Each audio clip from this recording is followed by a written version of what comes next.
சிறப்பாக பண்ணுறோம், சீக்கிரமாக பண்ணுறோம். மக்களே, நம்மளுடைய நேரத்தில் சாம்பார் வெங்காயம் நடவு செஞ்சு சரியாக 90 நாள் கம்ப்ளீட் ஆகிடுச்சு. இப்போ வெங்காயமும் அறுவடைக்கு வந்துருச்சு. வாங்க போயிட்டு வெங்காயம் அறுவடை செய்யலாம்.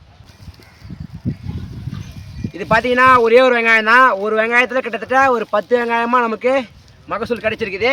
யாரெல்லாம் இந்த மாதிரி நீங்கள் வெங்காயம் பூ வச்சு பார்த்துருக்கீங்க, நீங்கள் பார்த்துருக்கீங்கன்னா மறக்காமல் கமெண்ட் பண்ணுங்கள். விவசாய சொந்தங்களே, நம்மளுடைய இடத்துல அதாவது முல்லைப்பூ பயிர் சாகுபடி தோட்டத்தில் ஊடு பயிர் சாகுபடியாக வெங்காயம் தான் நடவு செஞ்சுருந்தோம். இப்போ பார்த்தீங்கன்னா வெங்காயம் கம்ப்ளீட்டாக அறுவடை முடிஞ்சது.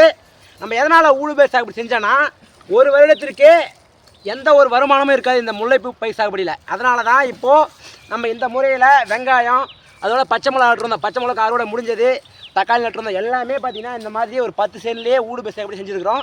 இப்போ பார்த்தீங்கன்னா கம்ப்ளீட்டாக அறுவடை முடிஞ்சது. அடுத்த பதிவில் எப்படி நம்ம இந்த மிஷின் மூலயமா இந்த முளை செடி உள்ள உழவு ஓட்ட சொல்லிட்டு பார்க்கலாம். மீண்டும் அடுத்த காலை சந்திப்போம்.